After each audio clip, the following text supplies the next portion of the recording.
Welcome to The Explainer. Today, we're diving into the life of someone we'll call Anika. Now, on paper, Anika is a 32-year-old professional who's totally making it. But in reality, she's running a life that feels, well, like a hostage situation. We're going to break down this deeply normalized illusion of looking rich, the high-interest traps set up by a system of crooked rulers, and most importantly, the exact, data-backed path to buying back your freedom. Here's our roadmap for the Great Escape.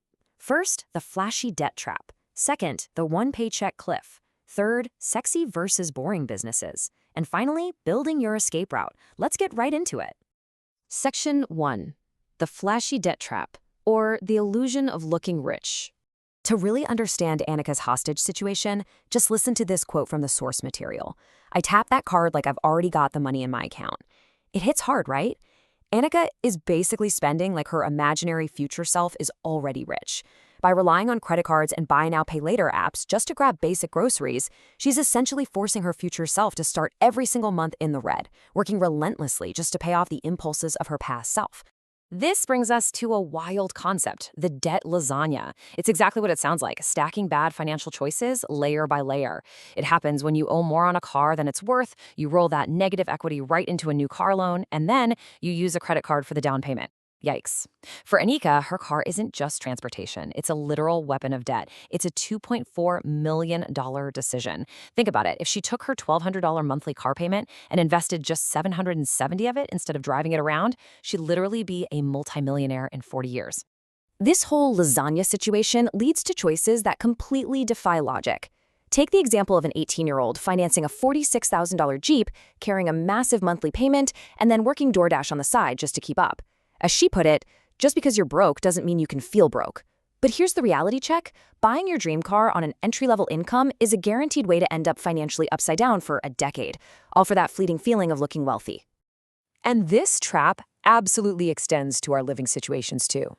Anika lives in a luxury apartment that she can afford on paper, but as the quote says, she can't afford it in her soul. She looks at her $45,000 in savings and feels like a complete failure compared to the national mean of $167,000. But what she doesn't realize is she's chasing a ghost, a wealthy outlier in Scottsdale named Gerald, whose massive accounts completely skew that average.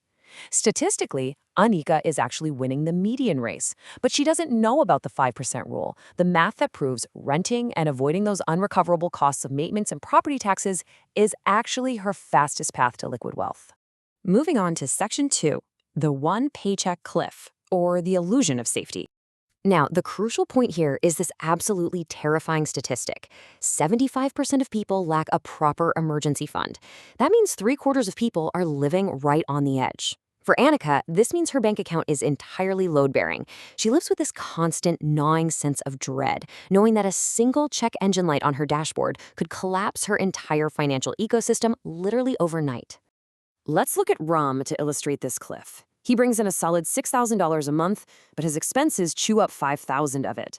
He feels stable right now, but with corporate layoffs and AI automation sweeping across industries, Ram is essentially standing on the edge of a cliff. Just like Anika, he feels he can never quit his toxic job because he's entirely dependent on that single income stream showing up exactly on time every single month. And even with a stable job, get this, 62% of hospital bills are paid entirely out of pocket. This reveals the ultimate leash of the modern worker, the machine of employer-sponsored health insurance. For Anika, replacing her coverage on the open market would cost a staggering $22,000 a year. Without an emergency fund, that leash keeps her trapped at a desk just to maintain basic safety. It's a tough spot to be in. Let's switch gears to Section 3. Sexy versus boring businesses, and the reality of wealth. So Anika desperately needs a pivot. She looks at her friend Karan, who just opened this flashy, totally Instagrammable premium cafe. But he's stressed to the max, constantly hustling for one-time customers. Then Anika meets Mahesh. Now, Mahesh owns a completely boring commercial hospital laundry service. Nothing sexy about it. But while Karan is going broke trying to look cool, Mahesh is literally on holiday in Goa receiving automatic payment notifications on his phone. It turns out Mahesh teaches Anika the absolute golden rule of wealth, recurring revenue. You really have to stop asking the question, how much profit can I make from this customer once? And start asking, how many times will this customer pay me? Think about it. Mahesh doesn't have to convince the hospital to wash their sheets daily, right? It's a structural necessity bound by a solid contract. That revenue just recurs, automatically. This is the light bulb moment for Anika. She realizes she has to stop shoveling her hard-earned salary into high-interest traps and start looking at unsexy, high-cash flow ventures. We're talking commercial cleaning, pest control, vending machines, or Microsoftware. Look, none of these are going to make you a famous social media influencer, but they solve incredibly boring, persistent problems in exchange for highly predictable, recurring cash flow. Which brings us to Section 4, building your escape route and finally reclaiming your time. Here is the exact step-by-step roadmap Anika uses to escape directly from the source data. Step 1 is completely defensive. Build a 6-month safety net so your bank account is no longer load-bearing. Step 2 is offensive. Build a second income stream with zero capital investment. And Step 3 is passive. Let your wealth compound quietly in the background. Let's break down Step 2. Anika starts what we can call a micro-agency, basically acting as a digital thikadar or contractor. She uses her existing marketing skills to secure clients. But here's the trick. She outsources the actual heavy lifting to specialized freelancers. She acts strictly as the manager, pocketing the profit margin while spending maybe 30 minutes a day just checking quality. Boom, a second income built without ever having to quit her day job. Now for Step 3. Anika completely ignores those high-fee, actively managed mutual funds and instead funnels her new income into boring, low-cost index funds. But here's the kicker. She isn't aiming for some traditional finish line where you retire at 65. No, she is aiming for coast fire.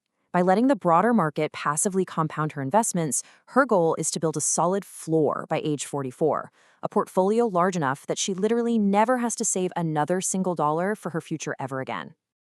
So what does this all mean for us? The ultimate question you have to ask yourself is this. Are you spending your future income today to maintain the illusion of wealth, or are you building boring, recurring revenue for tomorrow? Anika chose the boring path. And because she did, she finally woke up on a Monday morning no longer afraid. She hasn't stopped working, but her future is completely funded. She finally reclaimed her time from the machine. Now it's your turn.